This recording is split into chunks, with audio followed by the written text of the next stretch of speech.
Hello दोस्तों, part 2 में हम देखते हैं यू मैं से बोला। क्या तुम्हें बिल्कुल भी समझ नहीं है? तुम पूरी तरह बेवकूफ हो। अगर कोई तुम्हारे साथ ऐसा गलत बिहेव करे तो क्या तुम ऐसे ही रिएक्ट करोगी? बस छटपटाओगी और रोगी? खुद लड़ना सीखो, हर बार दूसरों से मदद की उम्मीद मत किया करो। मई कहती है मुझे छोड़ दो, लेकिन जब वो उसे छोड़ता नहीं है तो वो उसके जोरदार थप्पड़ मार देती है। फिर कहती है मुझे माफ कर दो, मेरा ऐसा करने का कोई इरादा नहीं था, ये गलती से हो गया। यू कहता है अच्छा तो बात ऐसी है। फिर उसे वहां से उठाकर ले जाता है। यू उसके क्लोज आता है। मई उसे दूर रहने को कहती है। यू याद दिलाता है क्या तुम भूल गई, हमने 1 हफ्ते पहले डील की थी, तुम्हें मुझे कॉम्पेंसेशन देना होगा। मई मजबूरी में मान जाती है। ठीक है मैं मानती हूँ, लेकिन ये हमारी आखिरी मुलाकात होगी, इसके बाद हम कभी नहीं मिलेंगे। यू उसे उसी जगह ले जाता है जहाँ भी पिछली बार मिले थे। वो मई से पूछता है कि क्या उसने पहले कभी किसी को किस किया है। मई नहीं कहती है। यू उसके करीब आता है और उसे किस करता है। अगली सुबह मई अपना फोन उठाती है और अपना चेहरा देखती है। चेहरे और गर्दन पर लाल निशान होते हैं, बिल्कुल वैसे ही जैसे पिछली बार हुए थे। मई उसे मन ही मन डांटती रहती है। यू उसे वहां से जाने को कहता है, लेकिन जब मई नीचे देखती है तो उसे पता चलता है कि उसके कपड़े फटे हुए हैं। मई सोचती है क्या उसने ये भी फाड़ दिए, अब मैं क्या करूं? तभी उसे पास में उसकी शर्ट पड़ी हुई दिखती है। वो काफी परेशान हो जाती है। यू कहता है मैंने तुम्हारे लिए पहले ही कपड़े ऑर्डर कर दिए हैं, वो किसी भी समय आ जाएंगे। तभी यू का असिस्टेंट कपड़े लेकर आ जाता है। असिस्टेंट यू को मई के साथ देखकर खुश होता है और सोचता है हमारे बॉस को आखिरकार गर्लफ्रेंड मिल ही गई। नए कपड़ों में मई ब्यूटीफुल लग रही होती है। यू उसे देखते हुए सोचता है वाह ये कितनी सुंदर लग रही है। मई बोलती है मुझे बता दो इस ड्रेस की प्राइस कितनी है, मैं तुम्हें पैसे दे दूंगी। यू बोलता है इसकी कोई जरूरत नहीं है। मई फिर भी पैसे देने की जिद करती है। यू कहता है अगर तुम पैसे देना चाहती हो तो दे दो, मान लेते हैं इस ड्रेस की कीमत 52,000 है। मई हैरान रह जाती है। 52,000? वो मन ही मन सोचती है मुझे क्या जरूरत थी पैसे देने की जिद करने की। यू पूछता है तो फिर तुम पैसे कब ट्रांसफर करोगी? मई कहती है अभी मेरे पास बहुत कम पैसे हैं, मैं तुम्हें थोड़ा थोड़ा करके वापस कर दूंगी। यू उसे धीरे से अपने पास खींचता है, बैठाता है और कहता है ठीक है तुम धीरे धीरे चुका सकती हो, लेकिन उससे पहले मुझे वीचैट पर ऐड कर लो। वो मई का वीचैट आईडी लेता है और ऐड कर लेता है। असल में उसे पैसों की जरूरत नहीं होती, वो सिर्फ मई के क्लोज आना चाहता है। मई जल्दी में वहां से भाग जाती है। वो सोचती रहती है मैं आखिर इतने पैसे कब और कैसे चुकाऊंगी। तभी उसकी दोस्त शाओ उसे देख लेती है। मैं यही तुम्हारा इंतजार कर रही थी, शाओ कहती है। मैंने कल रात तुम्हें कॉल किया था लेकिन तुमने उठाया ही नहीं। शाओ की नज़र मई की गर्दन पर पड़े निशान पर जाती है। मई पिछली रात की सारी बातों से बता देती है। शाओ मई से माफ़ी मांगती है क्योंकि मई शाओ के कहने पर ही होटल गई थी और अपने कमरे में जाने के बजाय गलती से यू के कमरे में चली गई थी। शाओ मई को सलाह देती है कि वो एक बॉयफ्रेंड बना ले जिससे सुरक्षित रहे। ऑफिस में मई की कलीग उसे मैनेजर से मिलने को कहती है क्योंकि वो उसे जॉब से निकालने वाला होता है। जब मई मैनेजर से मिलती है तो वो कहता है तुम्हारी हिम्मत कैसे हुई, मुझे थप्पड़ मारने के बाद भी तुम आज काम पर आ गई? और वो लड़का कौन था जो तुम्हारे साथ था, उसमें इतनी हिम्मत कैसे हुई कि उसने मुझ पर हाथ उठाया? मई डर रही होती है, पर जैसे ही उससे यू की बात याद आती है कि अपने लिए खुद लड़ो, वो कहती है आपने ही ऑफिस में मुझे परेशान किया था, आपने जो कुछ भी किया है वो सब सिक्योरिटी कैमरों में रिकॉर्ड हुआ है। मैनेजर पूछता है कि उसने उस पर आरोप लगाने की हिम्मत कैसे की। मई सिर्फ बातों तक नहीं रुकती, मैं सिर्फ आरोप ही नहीं लगाऊंगी, मैं आपको मारूंगी भी, वो कहती है और जोर से उसके गाल पर एक और थप्पड़ मार देती है। जो लड़की अब तक बहुत डरपोक थी, उसकी इस अचानक हिम्मत को देखकर मैनेजर पूरी तरह घबरा जाता है। क्या देख रहे हो, क्या तुम्हें लगता है कि मेरा कोई बॉयफ्रेंड नहीं है? कल जिसने तुम्हें मारा था वही मेरा बॉयफ्रेंड है, मैं अभी उससे कॉल करके यहाँ बुलाती हूँ। ये देखकर मैनेजर डर के मारे माफी मांगता है और वादा करता है कि वो दोबारा ऐसा व्यवहार नहीं करेगा। मई टेंशन फ्री हो जाती है, लेकिन ज्यादा देर तक नहीं। वो सोचती है अब जब मैं मैनेजर से तो बच गई हूँ, पर मुझे समझ नहीं आ रहा कि मैं उस शैतान को पैसे कैसे चुकाऊंगी। मई की कलीग उसे पैसे कमाने के लिए क्लब ले जाती है जहाँ उसे ड्रिंक सर्व करनी होती है। मई बहुत ज्यादा पैसों की तंगी में है, लेकिन कलीग उसे सिर्फ मदद करने के लिए नहीं लाई। वो जानती है कि मई बहुत सुंदर है, इसलिए वो उसे मैनेजर के पास भेजकर खुद पैसे लेना चाहती है। मई को कपड़े छोटे लगते हैं, इसलिए वो काम छोड़कर जाने लगती है, लेकिन कॉलीग शेन उसे रोककर कहती है कि अगर अब वो क्लाइंट गई तो उसकी नौकरी भी चली जाएगी। वो उसे समझाकर जबरदस्ती अंदर ले जाती है।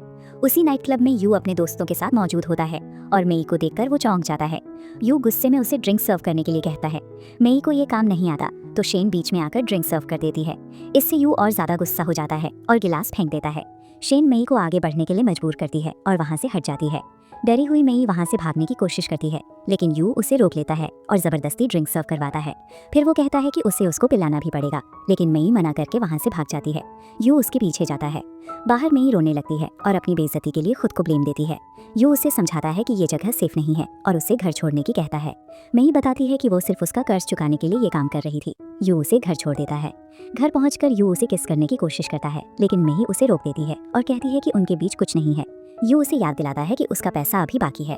मई इंस्टॉलमेंट में पैसे लौटाने की बात कहती है और उससे दूरी बनाने के लिए झूठ बोलती है कि उसका बॉयफ्रेंड है।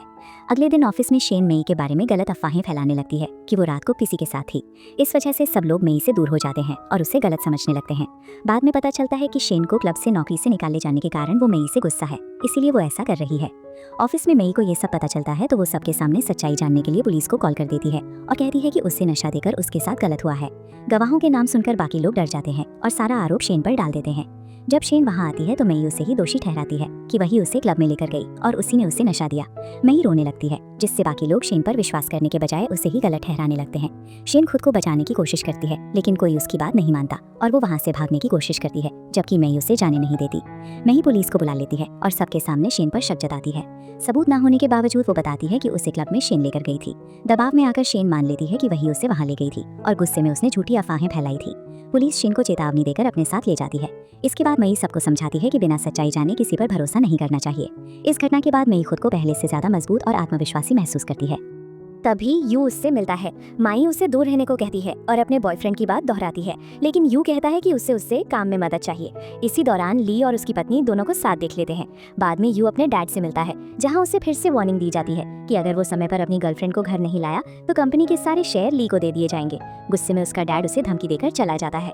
दूसरी तरफ मई रात भर यू के बारे में सोचती रहती है, लेकिन फिर खुद को समझाती है कि वो उससे दूर ही रहेगी। वो फैसला करती है कि कर्ज चुकाकर उनके बीच का रिश्ता खत्म कर देगी और पार्ट टाइम नौकरी ढूंढने लगती है। अगले दिन मई को एक नया काम मिलता है, जहां उसे एक आदमी फैंग के पालतू कुत्तों की देखभाल करनी होती है। वो उसका घर देखने जाती है। दूर से यू उन्हें साथ देख लेता है और गलत समझकर जेलस होने लगता है, ये सोचकर कि फैंग ही मई का बॉयफ्रेंड है। जब मई घर लौट रही होती है तो यू उसे रोककर उससे सवाल करता है और गुस्से में उस पर शक जताता है। मई उसे सख्ती से मना करती है और दूर रहने को कहती है, लेकिन यू जिद करता है कि वो अपने बॉयफ्रेंड से ब्रेकअप करके उसकी गर्लफ्रेंड बन जाए।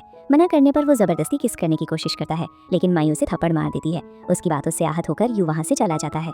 घर जाकर यू अपने बचपन को याद करता है, कैसे उसके डैड ने उसकी मॉम के साथ बुरा बिहेव किया और कैसे उसकी मॉम ने सब कुछ सहकर उसे मजबूत बनने को कहा। इन सब यादों के बाद यू फैसला करता है कि अब वो मई के पीछे नहीं भागेगा और सिर्फ अपने काम पर ध्यान देगा। अगले दिन मई फैंग के घर जाती है, जो यू के अपार्टमेंट के पास ही होता है। जब वो कुत्तों को घुमाने बाहर आती है तो दोनों एक दूसरे को देखते हैं, लेकिन यू उसे पूरी तरह नजरअंदाज करके वहां से चला जाता है। मई सोचती है कि यू उससे नाराज है और उसे नजरअंदाज कर रहा है, लेकिन वो खुद से कहती है कि हमारी दुनिया अलग है और मुझे यू के करीब नहीं जाना चाहिए। इस बीच यू की भाभी जिया मई के खिलाफ कुछ प्लान करती है और उसी मैनेजर की मदद लेती है। मैनेजर को 10 मिलियन देकर वो मई को परेशान करने का प्लान बनाती है। अगले दिन मैनेजर मई को एक बड़े क्लाइंट से मिलने भेजता है और पैसों की मजबूरी में मई उसे मान लेती है।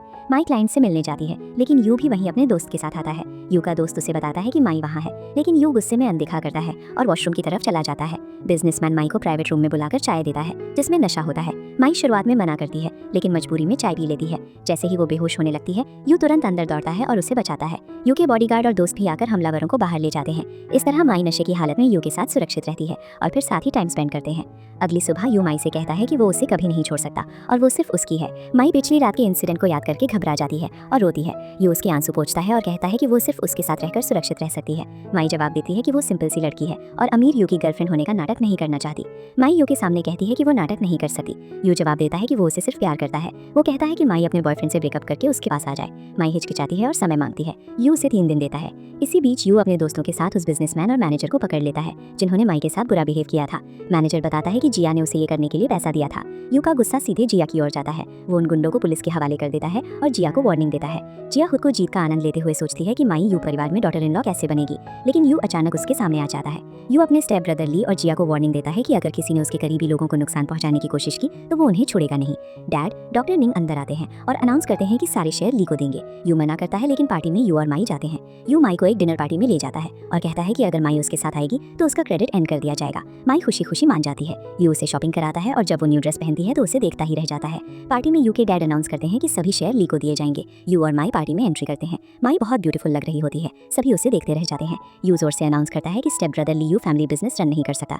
ली पूरी तरह शर्मिंदा हो जाता है जब यू उसकी सबके सामने इंसल्ट करता है। वो कहता है डैड ने वादा किया कि सभी शेयर मुझे देंगे, इसे रोकने के लिए तुम कुछ नहीं कर सकते। यू वार्निंग देता है, तुम केवल तभी उन शेयरों का दावा कर सकते हो जब तुम अभी भी जीवित रहो। यही क्षण यू के डैड डॉक्टर निंग मौके पर पहुंचते हैं। ली शिकायत करता है कि यू जानबूझकर उसे सभी मेहमानों के सामने इंसल्ट कर रहा है। डॉक्टर निंग कहती हैं कि वो इस पूरी बात का निपटारा करेंगी और वो बड़े अनाउंसमेंट की तैयारी में है। यू अपनी गर्लफ्रेंड माई को सेफ रहने को कहता है और अपने डैड के साथ चला जाता है। अकेली रह गई माई के पास जिया आती है, जो यू और माई के रिश्ते में बाधा डालना चाहती है। वो मई को डराने की कोशिश करती है, कहती है कि मई गरीब है और यू परिवार में टिक नहीं पाएगी। लेकिन मई पहले ही जान चुकी थी कि जिया ने उसे नशीली चाय पिलाने के लिए मैनेजर को रिश्वत दी थी। इसलिए मई गुस्सा होकर जिया को डांटती है, क्या मैं पहले कभी तुमसे मिली भी हूँ? तो मुझे क्यों परेशान कर रही हो? जिया ने मई को डराने के बाद एक आखिरी वार्निंग दी कि यू कोल्ड और रूड मैन है और किसी को भी पास नहीं आने देगा। वो कहती है कि मई को तुरंत उस पैसे को लेकर चली जाना चाहिए। मई जिया के पैसे स्वीकार करने का बहाना करती है, लेकिन वो उस पर ड्रिंक फेंक देती है। जिया गुस्सा होकर सुरक्षा गार्ड्स को बुलाती है, लेकिन यू समय पर पहुंचकर मई को बचाता है। वो गुस्से में जिया को पकड़ता है और कहता है कि उसके करीबी लोगों पर हाथ नहीं उठाना चाहिए। इसी बीच यू के डैड और ली वहां पर पहुंचते हैं। डॉक्टर निंग कहती है कि मई को अब यू फैमिली में एंटर नहीं हो सकती। यू गुस्सा में कहता है कि जिया प्रेग्नेंट है, पर ये बच्चा ली का नहीं है। यू स्क्रीन पर टेस्ट दिखाता है, जिससे सभी शॉक्ड रह जाते हैं। यू अपने डैड से कहता है, डैड क्या ये इनफ था? ली कहता है कि रिपोर्ट नकली है, लेकिन यू आगे जाकर और भी प्रूफ्स दिखाता है। इस पूरे झगड़े के बाद यू मई को अलग ले जाता है और पूछता है, आज बहुत कुछ हुआ, क्या तुम्हें दुख हुआ? मई मुस्कुराते हुए कहती है, बिल्कुल नहीं, तुम हमेशा मेरे साइड में खड़े रहते हो। यू रोमांटिक अंदाज में झुकता है और उसे किस करने के लिए तैयार होता है। तभी फेंग मई को आवाज देता है, जिससे यू गुस्सा होकर वहां से चला जाता है। फेंग पूछता है, इससे क्या हुआ? वो बताती है कि ये समझ रहा है कि हम रिलेशन में हैं। फेंग बोलता है, जाकर उसे क्लियर करो, ऐसा कुछ नहीं है। दिन मई यू को सब सच बताती है और कहती है कि वो उसे लव करती है। इधर ली डैड की बातें सुन लेता है। वो अपने सारे शेयर्स यू को देने की सोच लेते हैं। यू से रिवेंज लेने के लिए वो मई को किडनैप कर लेता है। यू मई को प्रपोज करने के लिए रिंग खरीद लेता है, पर जब उसे पता चलता है कि मई किडनैप हो गई है तो वो उसे बचाने पहुंच जाता है। ली कहता है, तुम यहाँ आ तो गए, पर बचकर नहीं आ पाओगे। फ्लैशबैक में दिखाया जाता है कि यू ने पहले ही सभी को इन्फॉर्म कर दिया था। इसीलिए जब उनकी बहस चालू थी, पुलिस मौके पर पहुंच गई। उन्होंने कहा कि वे माई की किडनैपिंग और यू को मारने की कोशिश के आरोप में ली को अरेस्ट करने आए हैं। ली डैड से रिक्वेस्ट करता है कि उसे छोड़ दिया जाए। फौरन ही डैड यू से कहते हैं, मैं तुम्हारा डैड हूँ, अपने भाई को तुरंत छोड़ने की कहो। यू ने जवाब दिया, क्या आज ही तुम्हें याद आया कि तुम मेरे डैड हो? जिस दिन तुमने मेरी मॉम को छोड़ दिया, मैंने तुम्हें अपनी मेमोरी से मिटा दिया, जहाँ तक मुझे लगता है। इसके बाद जब यू माई को लेकर जा रहा था, वो अचानक बेहोश हो जाती है। एक डॉक्टर को बुलाया गया, जिसने उसका चेकअप किया और बताया कि वो बहुत कमजोर है। उन्होंने बताया, अब से तुम्हें उसका एक्स्ट्रा ध्यान रखना होगा, क्योंकि वो प्रेग्नेंट है। ये सुनकर दोनों बहुत खुश होते हैं। 3 दिन बाद यू के डैड मीटिंग रखते हैं। यू ने माई को भी साथ ले जाकर उसमें शामिल किया। वहाँ सभी के सामने यू के डैड कहते हैं कि उन्होंने अपने सभी शेयर यू के नाम ट्रांसफर कर दिए हैं। उन्होंने कहा कि अब से यू सभी कॉर्पोरेट जिम्मेदारियां संभालेगा। ये सुनकर सब बहुत खुश होते हैं। यू माई को शादी के लिए प्रपोज करता है। वो हाँ कहती है। यू उसे रिंग पहनाता है और किस करता है, और इसी के साथ यहाँ हैप्पी एंडिंग होती है।